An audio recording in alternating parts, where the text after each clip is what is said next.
আসসালামু আলাইকুম। অল বাংলা 24 চ্যানেলের পক্ষ থেকে আন্তরিক শুভেচ্ছা ও অভিনন্দন। তো দর্শক বন্ধুরা, আজকে আপনাদের সামনে আমি আলাপ আলোচনা করব ডিম পাড়া হাঁস সম্পর্কে কিছু আলাপ আলোচনা করব। তো আমার সঙ্গেই থাকুন। তো ডিম পাড়া হাঁস সম্পর্কে আলাপ আলোচনা করতে চাই এটাই যে আলাপ আলোচনাটা হলো, আপনারা ডিমের হাঁসকে নানান ক্যাটাগরির খাবার খাওয়ান। যদি একবারে বদ্ধ অবস্থায় হাঁস লালন পালন করেন, অর্থাৎ বিলে নেন না, মাঠে নেন না, এই অবস্থায় শুধু বাড়িতে বা ঘরের ভিতরে রেখেই আপনারা হাঁস লালন পালন করতেছেন, অনেকেই আছেন পল্লীগ্রামে এভাবে হাঁস লালন পালন করেন, ডিম পাড়া হাঁস। ওই ক্ষেত্রে আমি বলবো, আপনারা হাঁসগুলিকে লেয়ার লেয়ার ওয়ান যে খাবারটুকু আছে সেই খাবার ছাড়া অন্য আদার্স কোনো খাবার দিবেন না। যদিও বা এটার মাধ্যমে টাকা লাগে বেশি, এরপরেও কিন্তু লাভ হয়। রেগুলার নিয়মিতভাবে যদি একইভাবে লেয়ার লেয়ার ওয়ান খাবার খাওয়ান, তাহলে আশা করি আল্লাহর রহমত লাভ হবে। এই লেয়ার লেয়ার ওয়ান খাবারের সাথে অল্প স্বল্প অন্য আদার্স যদি খাবার কিছু মিক্সড করেন, তাহলেই কি হয়? লস হয়। পরে দেখা গেছে হিসাব কোনো পাওয়া যাইতেছে না বা পাওয়া যায় না।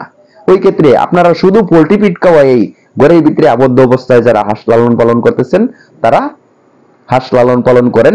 এতে করিয়া শুধু পোল্ট্রি ফিড খাওয়ানোর পরেও হাঁস থেকে যে ডিম আসবে, ওই ডিম দিয়া লাভের আশা করা যায়। তাছাড়া যারা বিলে বা মাঠে নেন হাঁস লালন পালন করার জন্য, একটু রৌদ্রটা উঠলে পরে মানে 7টা থেকে 7:30টার দিকে বা 8টার দিকে আপনারা হাঁসগুলি বিলে নিয়ে গেলেন। বিলে যে নিবেন, প্রতিদিন একই স্থানে হয়তো অল্প একটু ব্যবধানে নিতে পারেন। অনেক জায়গা ব্যবধান, ওই অনেক জায়গা ব্যবধানে আপনারা হাঁসগুলি নিবেন না। আজকে 1 কিলো রাস্তা হাঁটাইছেন, কালকে 2 কিলো 3 কিলো হাঁটাইছেন, এরকম ধরনের করেন না। আজকে 1 কিলো হাঁটাইছেন, আগামীকালকে হয়তো 101 কিলো হাঁটাইতে পারেন, অল্প একটু বাড়তি হাঁটাইতে পারেন। কিন্তু আজকে 1 কিলো হাঁটাইছেন, কালকে 2 কিলো দূরে নিয়ে যাবেন না। একদিনে হঠাৎ করিয়া 1 কিলো রাস্তা দূরে নেওয়ার চেষ্টা করেন না। এতে করে আপনার ডিমের ক্ষয়ক্ষতি প্রবলেম হতে পারে, অর্থাৎ ডিমগুলি কমে যাইতে পারে। ডিমগুলি কমে গেলেই আপনার ব্যবসায় লস বা ঘাটতি। নিয়মিতভাবে খাবার একই টাইমে একই নিয়মে আপনারা নিয়মিতভাবে খাবার দিয়ে যান।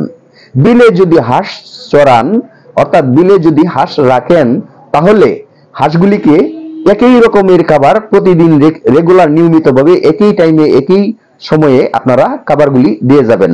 যেমন সকালবেলা পোল্ট্রি ফিড দেন, দুপুরবেলা ধান দিলেন, বিকালবেলা গম দিলেন। এই যে রুলস, ওই যে সিস্টেম, প্রতিদিন একইভাবে একই নিয়মে আপনারা দিয়ে যান, তাহলেই ডিমের প্রোডাকশন সুন্দর এবং ভালো পাবেন। গড়টা প্রতিদিনই ঝাড়ু দেওয়ার চেষ্টা করেন, চুন বিসিলিং দিয়া গড়টা ক্লিয়ার গ্যাস মুক্ত করেন।